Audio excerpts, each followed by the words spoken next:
print. I can't be confident in those things. I can't tell you that he will stick closer than a brother if I don't understand that I've been through some things that caused me pain, that the only person that I can lean on was God. Being confident in this, sometimes God have to change your mind, because your mindset is what the devil wants. He don't want your stuff, he wants your thoughts. Because he understands if he has your thinking, then he has everything. If he has your thinking, he has your purpose. If he has your thinking, he has your seed. If he has your thinking, he has your legacy. If he has your thinking, he has your life. Sometimes when we're in a place and we're saying, God, I want something to change, God said, I can't change it, because right now I'm changing your mindset. I can't change your circumstance because I'm changing your mindset. There's something that you need when you're in a place of a cocoon. There's something that God is trying to get to you when you're in a place where you're still. There's something that God is trying to get to you. I said it on my live feed, that circumstances are the circles that we choose to stand in. And sometimes it seems like we're going around in a circle of life. We're repeating the same thing. But the reason why it seems like we're repeating the same thing is because God said there's something that I'm trying to get to you, but you keep missing it. So we just going to have to go around one more time. Preach! Yeah. One more time. Proverbs 23:7 tells us, whatever a man thinketh, so is he. We have to be careful with this mind. We have to be careful what we put inside our gates, our soul gates, our ear gates, our eye gates, our mouth gates. Because a lot of us talk a whole lot of talk, and then we don't have a whole lot of walk behind the talk that we just gave. My mama said all the time, you got the bark, I got the bite. You might not want to come up this street, because when you come up this street, there's a lot of stuff that's going to come after us. Preach! Whatever you say is what you should do. Whatever you think is what you are. The way that you think is everything. If you think negative, guess what? That's what you're going to get back. There's sowing and reaping. We can sow a whole lot of things. Guess what? If you sow an apple seed, what would you get back? Apple seed. Apple. I've never seen anybody sow an orange seed and get a strawberry. Whatever you sow, that's what you shall reap. Whatever you sow in this brain is what's going to come out. Stop putting things in your spirit that's not of God. Sometimes you need to turn the station to 104.7 instead of 103.3. Preach. Now, I don't have nothing against listening to secular music, but sometimes your soul need a little bit more so that you can face what the world is trying to give you. If the only thing I'm putting in my spirit is negativity and junk, guess what? When it's time for me to talk to my children, I'm going to talk to them based on what I heard on a radio station, not what the word told me to say. It's so much stuff that's going on. I have to pause right here. We will trust YouTube more than we trust our God.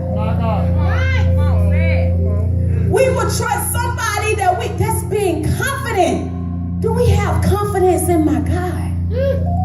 Do we believe in this word? Do we believe what he said he was going to do, he was going to do? Or are we taking the judgments of somebody else's story and comparing it to ours and say, you know what?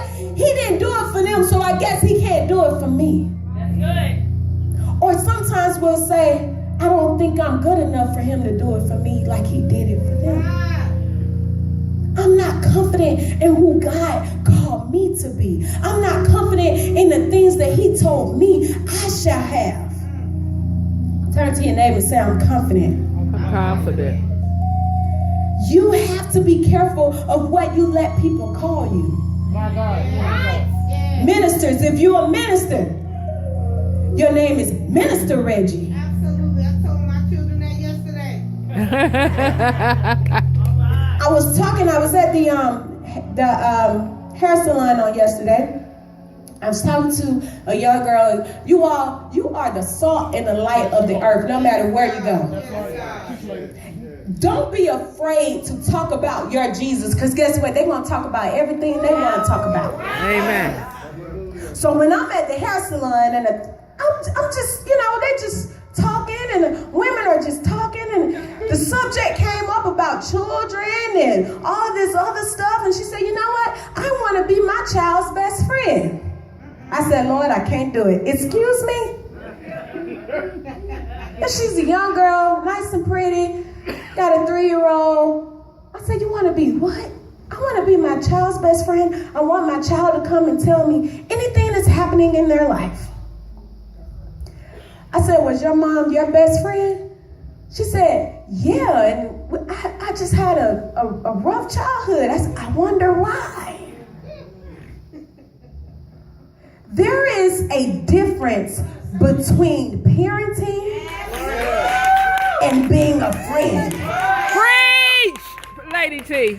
The reason why our children, I said, I'm sorry, I'm gonna have to stop you there because I teach a whole lot of children that have their parents as their best friend. And while you at home watching the stories and going shopping, your child is kicking me in the leg because they don't know how to take authority. They don't know how to take words from people and teachers because they're too busy trying to make best friends. Guess what? God chastises us because he loves us. He's not trying to be our best friend. Preach. I am a child of God. His word says, I am a friend of God. I am a friend of God, but God is my Father. He's Abba, our Father. Something happened between the baby boomers and the millennial generation. I don't know what it is. With God, you gotta fix it. Because we're too busy trying to be each other's friends than trying to say what's right. And it only don't just go with children, but also as parishioners and pastors. We can't pastor people when we're trying to be your friend. Because when it's time for us to tell you something, then you don't want to accept it because we're too busy trying to be your friend. I gotta be able to say, you know what? You're wrong. And you need to straighten it up now. Because I will not see you go to hell, but I'll see you go to heaven. You say, Lady T, what happened? You're changing. I can't be your friend. Because when you're wrong, you're wrong. And guess your soul is on our hands. God has trusted us with your soul. And I got to be able to tell you, baby, I pray for you. I'm here for you, whatever you need. But I can't be your friend. You can be my friend. And I can love you to the end of the earth. But baby, I got to pastor you. Pastor got to pastor you. Pastor John and I, we got to pastor you. You have to parent your children. It's necessary. I think the reason why we have all this going on in the world, and I'm a teacher, so it affects me greatly when they say I have to carry a gun to school because somebody wants to be their child's friend. Come on! You're talking. That's good. And didn't want to parent. A teacher wanted to be a friend and didn't want to teach. We are the generation that wants to appease everybody. We won't do the thing that God told us to do because we're too worried about what somebody else will think. I'm over that part of my life. If you don't like it, they're going to go, bye. See you later. Because guess what? I have to do what God tells me to do. You got to do what God tells you to do. You can't appease everybody. Guess what? Everybody's not going to be your friend. That's all right. That's quite all right. And guess what? Really? People don't like you. This psychology. People do not like you. People like how they feel when they are around you.